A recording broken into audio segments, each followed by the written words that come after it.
ಎಲ್ಲರಿಗೂ ನಮಸ್ಕಾರ. Welcome to wishful ಅಡುಗೆ ಮನೆ. ಒಂದು ಬಾಣಲಿ ಇಟ್ಕೊಂಡಿದ್ದೀನಿ, 2 ಸ್ಪೂನ್ ಆಗೋಷ್ಟು ಎಣ್ಣೆ ಹಾಕ್ಕೊಂಡಿದ್ದೀನಿ. ಫ್ಲೇಮ್ನ ಮೀಡಿಯಮಲ್ಲಿ ಇಟ್ಕೊಂಡಿದ್ದೀನಿ. ಒಂದು ಅರ್ಧ ಬೌಲ್ ಆಗೋಷ್ಟು ಕಡಲೆ ಬೀಜನ ತಗೊಂಡಿದ್ದೀನಿ. ನೀಟಾಗಿ ಫ್ರೈ ಮಾಡ್ಕೊಬೇಕು. ಈರುಳ್ಳಿ ತಗೊಂಡಿದ್ದೀನಿ, ಉದ್ದಕ್ಕೆ ಕಟ್ ಮಾಡ್ಕೊಂಡಿದ್ದೀನಿ. 1 ಈರುಳ್ಳಿ ತಗೊಂಡಿದ್ದೀನಿ. ಈರುಳ್ಳಿ ಹಾಕಿ ಕೂಡ ಫ್ರೈ ಮಾಡ್ಕೊಬೇಕು. ಟೊಮೊಟೊ ತಗೊಂಡಿದ್ದೀನಿ, 3 ಟೊಮೊಟೊ ತಗೊಂಡಿದ್ದೀನಿ.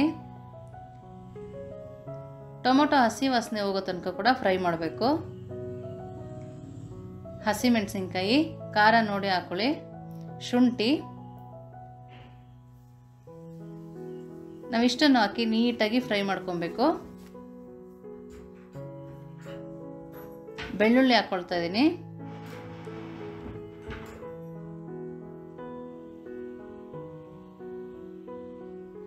ನಾವಿಷ್ಟನ್ನು ಹಾಕಿದ್ಮೇಲೆ ಸ್ವಲ್ಪ ನೀರು ಹಾಕ್ತಾ ಇದ್ದೀನಿ.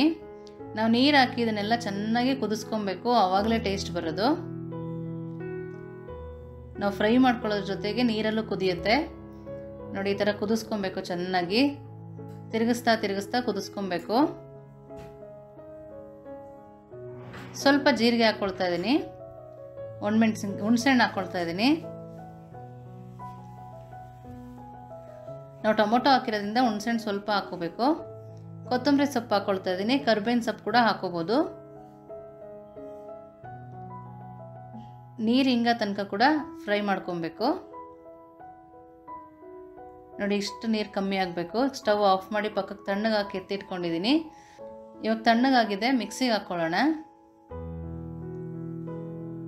ನೋಡಿ. ಮಿಕ್ಸಿ ಜಾರ್ಗೆ ಹಾಕ್ಕೊಳ್ತಾ ಇದ್ದೀನಿ. ಸಣ್ಣದಾಗಿ ರುಬ್ಕೊಂಬರ್ಬೇಕು. ನಾವು ಇದುವರೆಗೂ ಉಪ್ಪು ಹಾಕಿರಲಿಲ್ಲ, ಇವಾಗ ಉಪ್ಪು ಹಾಕ್ಕೊಳ್ತಾ ಇದ್ದೀನಿ 1 ಸ್ಪೂನು. ನಾವು ನೀರು ಹಾಕಿ ರುಬ್ಕೊಳ್ಳೋಂಗಿಲ್ಲ, ಹಾಗೆ ರುಬ್ಕೊಬೇಕು ನೋಡಿ. ರುಬ್ಬಿದ್ದೀನಿ. ಈ ಥರ ರುಬ್ಬಿದ್ರೆ ಸಾಕಾಗತ್ತೆ ನೋಡಿ. ಎಷ್ಟು ಚೆನ್ನಾಗಿದೆ ಚಟ್ನಿ. ಬೆಳಗ್ಗೆ ಬ್ರೇಕ್ಫಾಸ್ಟ್ ಕೂಡ ತುಂಬಾ ಚೆನ್ನಾಗಿರುತ್ತೆ.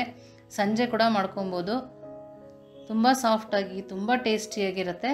ಹೇಗೆ ಮಾಡೋದು ಅಂತ ನೋಡಿದ್ರಲ್ಲ, ನೀವು ಒಂದ್ಸರಿ ಮಾಡಿ ಹೇಗಿತ್ತು ಅಂತ ವಿಶ್ಫುಲ್ ಅಡುಗೆ ಮನೆ ಕಮೆಂಟ್ ಮಾಡಿ, ಲೈಕ್ ಮಾಡಿ, ಶೇರ್ ಮಾಡಿ, ಸಬ್ಸ್ಕ್ರೈಬ್ ಮಾಡಿ. Thank you.